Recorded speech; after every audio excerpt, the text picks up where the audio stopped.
Hey, this is Brian Lane from CrowdScribed, and this is 6.5 Questions with Jason Boyett. Jason is the author of a dozen books, most of them traditionally published.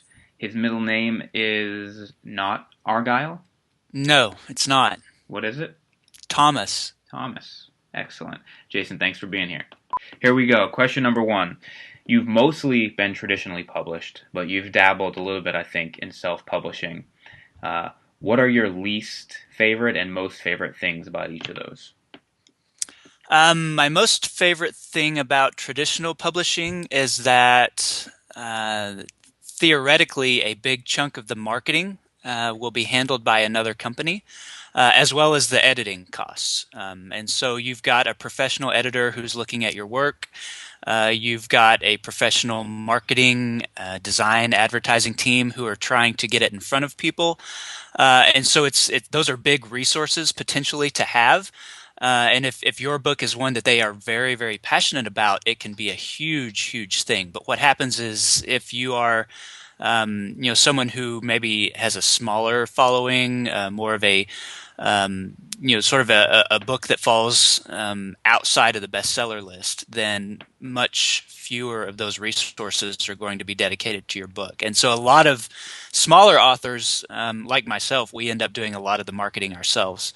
The editing is really good because I think most authors will say, yes, I need an editor.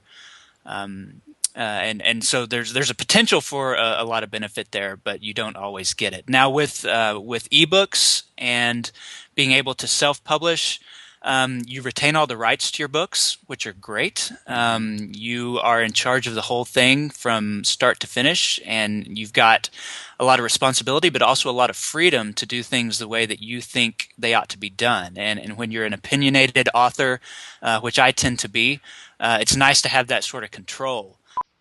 Question number two. What about book covers?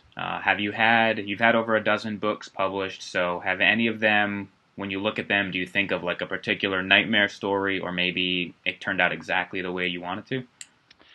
I can think of one cover that kind of fits into both of those categories. The cover for "Oh Me of Little Faith," which has been published and is sort of a memoir, is very memorable. It's got a scrawny little kid who's wearing SpongeBob Band-Aids over his nipples. He's shirtless. Looks like he's about 8 years old. Kind of showing his muscles to the camera. And it's a great image, and one that has captured a lot of people's attention. I love the photo. I love the cover. When it was first published, though, it came off the print line with sort of a low-res image. Some mistake had happened. It was really grainy and muddy, and you could see the pixelization and stuff. And I come from a printing background and saw it immediately and knew, wow, this is what was wrong with this image. And the entire first run of the book, I had to deal with having that great image, but a bad print job. Question number three. If we could really oversimplify the book writing process and break it into three parts, like first draft with a blank page, and then kind of middle, major editing, reorganization, that sort of thing, and then maybe final edits, last minute tweaking, haggling over little things, maybe.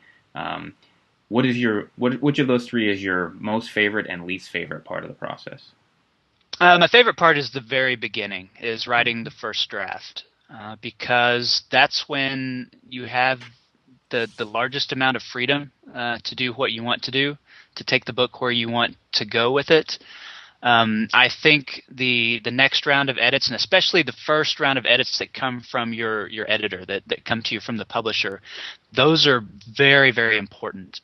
And those are what make your book better, but they're often really painful because you finish this huge task months at a time of writing this manuscript, and then you're like, I'm done, and you pass it off to the publisher, and then maybe 3 months later you get this huge round of things that are asking questions. You have to read all the way through it. Sometimes you have to rewrite large sections, and so it's finishing this massive project and then having to dig back into it and start hammering at it again. And so that can be really painful, but I've found that it results in a better book. So it's one of those things that is a good kind of pain, I guess, just not very fun. Question number four.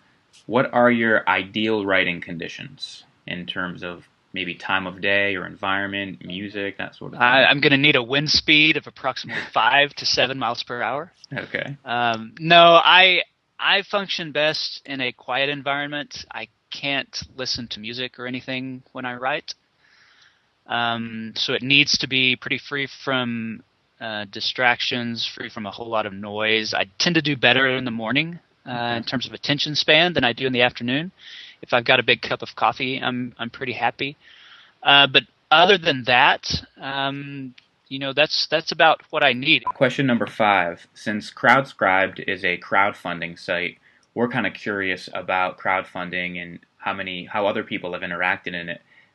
Can you give us a ballpark number of how many different maybe causes or projects or gadgets that you've ever participated in crowdfunding with, if any? It would be probably less than 5. Okay. I have paid quite a bit of attention to it, and I've even thought about doing a project using crowd-based funding, but have never gone very far down that road. And so I'm very familiar with it. I've helped fund a few small projects, but it's pretty minimal at this point. Okay. I love the idea, though, and I think it's something that's just going to continue to grow. I think it's definitely the wave of the future, and when you see so many different things from documentary films to book projects to whatever being funded that way is really cool and pretty exciting to think about. Yeah, we agree. Question number 6. I'm sure there are probably folks watching right now who want to be published but aren't. Can you give them maybe one great, profound, or not so profound piece of advice? No, I probably can't. The biggest advice I have is that you have to read a lot and you have to write a lot. Is that true though? Do you really think you have to read a lot? I'm gonna put you to task on that one. Yeah, I Yeah? do. I Okay. think I am a good writer. I'm a natural writer.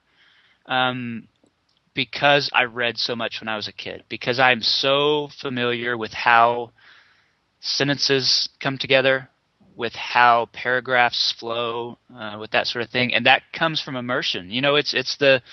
It's part of the Malcolm Gladwell 10,000 hours kind of thing. I've probably spent that much time reading books in my life. Yeah. And so it is totally natural to me putting sentences together. Now, I might struggle with plot and I might struggle with content and things like that, but just telling a story and putting word after word after word and in a way that makes sense and is real readable, that's easy for me, and that comes, I think, from reading, from seeing other people do that. And so, yeah, I'm an advocate for, if you want to be a writer and you can't tell me who your favorite author is, or you can't remember the last book you wrote, then I'm going to assume you're not very serious about becoming a writer. Last question number 7. What's your favorite? My favorite, and I'm not ashamed to say this, is